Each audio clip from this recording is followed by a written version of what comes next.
अस्सलाम वालेकुम। आज हम अपना चैप्टर नंबर 11 स्टार्ट करेंगे जो कि है introduction to autacoids and their antagonist. तो हम देख लेते हैं ऑटोकॉइड्स क्या होते हैं और एंटागोनिस्ट क्या होते हैं। ऑटोकॉइड्स बेसिकली ऐसे केमिकल्स को कहते हैं जो नेचुरल ओरिजिन के होते हैं और जिनकी फार्माकोलॉजिकल एक्टिविटीज भी होती हैं, यानी कि बॉडी में डिफरेंट रिसेप्टर साइट्स पे काम करते हैं और अपना एक्शन परफॉर्म करते हैं। ऑटोकॉइड का जो वर्ड है टू वर्ड से ड्राइव हुआ है, ग्रीक वर्ड से, जिनका मतलब है ऑटोस का मतलब है सेल्फ और एकोस का मतलब है रेमेडी या मेडिसिन। तो ऐसी केमिकल एजेंट जो बॉडी खुद प्रोड्यूस करती है as a remedy, as a medicinal agent, तो उसे हम ऑटोकॉइड बोल देते हैं। अब ऑटोकॉइड्स में आपकी कौन कौन सी चीजें आ जाती हैं, इसमें आपके प्रोस्टाग्लैंडिन, हिस्टामिन, सेरोटोनिन, ब्रेडिकाइनिन, ये सारे शामिल होते हैं। ठीक है, इनके डिफरेंट फंक्शंस हैं, डिफरेंट साइट्स पे अपना फंक्शन परफॉर्म करते हैं, डिफरेंट फीचर्स हैं इनके। और आप ऐसे समझ लें कि ये जो ऑटोकॉइड्स होते हैं ये लोकल हार्मोन्स की तरह काम करते हैं। ठीक है, रिलीज होंगे, अपने रिसेप्टर्स पे बाइंड करेंगे और अपना इफेक्ट प्रोड्यूस करेंगे। सबसे पहले आपका आ जाता है प्रोस्टाग्लैंडिन। ठीक है, प्रोस्टाग्लैंडिन जो होते हैं वो अनसेचुरेटेड फैटी एसिड डेरिवेटिव्स होते हैं। ये आपकी बॉडी खुद भी सिंथेटाइज करती है। ठीक है, अगर हम थेराप्यूटिक यूजेस की बात करें, जब हम थेराप्यूटिक यूजेस की बात करते हैं तो हम इसकी आर्टिफिशियल फॉर्म्स को भी डिस्कस कर रहे होते हैं उस टाइम। तो ये जो प्रोस्टाग्लैंडिन्स हैं ये बेसिकली आपके अबॉर्टिफिशेंट के तौर पे यूज करते हैं, यानी कि अबॉर्शंस वगैरह के लिए यूज किए जाते हैं।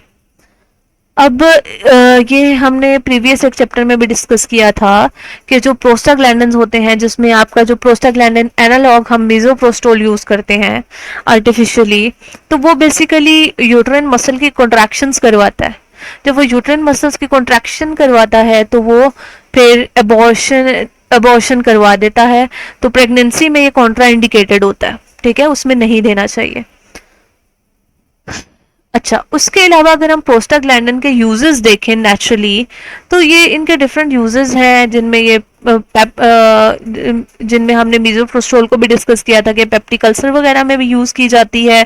ये क्या करती है कि ये वहाँ पर म्यूकस मेम्ब्रेन की प्रोटेक्शन करती है और गैस्ट्रिक एसिड सिक्रीशन को इनहिबिट करती है। ठीक है, तो वैसे ये आपकी जो है इसका पॉजिटिव इफेक्ट भी बहुत अच्छा रहता है। इसीलिए मैंने आपको बताया था कि मार्केट में कुछ प्रोडक्ट्स आपके आते हैं जैसे रोटेक वगैरह, वो डाइक्लोफेनिक और मिजोप्रोस्टोल का कॉम्बिनेशन होती है। और वो जो ड्रग्स हैं वो क्यों इस तरह दी जाती हैं, ताकि अगर आपको जब आप पेन किलर लेते हैं तो पेन किलर्स मोस्टली आपके जो है ये म्यूकोजा में म्यूकोजल डैमेज कॉज करती हैं और जो एसिड की सिक्रीशन है उसे इंक्रीज कर देती हैं। तो फिर जब मिजोप्रोस्टोल और उसका कॉम्बिनेशन होता है तो मिजोप्रोस्टोल बेसिकली प्रोटेक्ट करती है आपकी म्यूकस मेम्ब्रेन को और सिक्रीशन को भी ज़्यादा नहीं होने देती। तो आपकी जो एनसेड्स हैं उनसे ज़्यादा साइड इफेक्ट प्रोड्यूस नहीं होते। ठीक है, हिस्टामिन आ जाता है नेक्स्ट आपका ऑटोकॉइड, जो कि आपका जिसके बहुत वाइड वैरायटी ऑफ एक्शंस हैं। अब ये आपके एलर्जिक रिएक्शंस में भी इन्वॉल्व है, इन्फ्लेमेटरी रिएक्शंस में, गैस्ट्रिक एसिड के सिक्रीशन में, आपके न्यूरोट्रांसमिशन में। ठीक है, तो हिस्टामिन जो है बेसिकली हिस्टामिन रिसेप्टर्स के साथ बाइंड करता है। अब हिस्टामिन रिसेप्टर्स कौन से हैं, ये H1, H2, H3, H4। ठीक है, ये इसके बेसिक रिसेप्टर्स हैं। इनमें से भी ज़्यादा है जो इम्पॉर्टेंट है वो H1 और H2 रिसेप्टर्स हैं, जिनमें से जो H2 रिसेप्टर्स होते हैं मोस्टली आपके ये स्टमक वगैरह में प्रेजेंट होते हैं। ठीक है, तो वहाँ पर ये फिर अपना फंक्शन है। H2 रिसेप्टर्स हमने डिस्कस भी किया था जब हमने पेप्टिक अल्सर वगैरह पढ़ा था और उसमें हमने हिस्टामिन रिसेप्टर ब्लॉकर्स को डिस्कस किया था। तब हमने कहा था कि हम H2 रिसेप्टर ब्लॉकर यूज करते हैं जो H2 रिसेप्टर को ब्लॉक कर देते हैं और हिस्टामिन को बाइंड नहीं करने देते।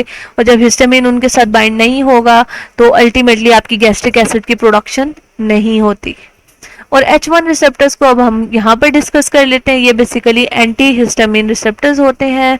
ये क्या करते, जब आपके H1 रिसेप्टर्स ब्लॉक हो जाते हैं तो आपकी हिस्टामिन का क्या होता है, रिलीज नहीं होती। ठीक है, तो रिलीज नहीं होगी तो वो अपना एक्शन परफॉर्म नहीं करेगी।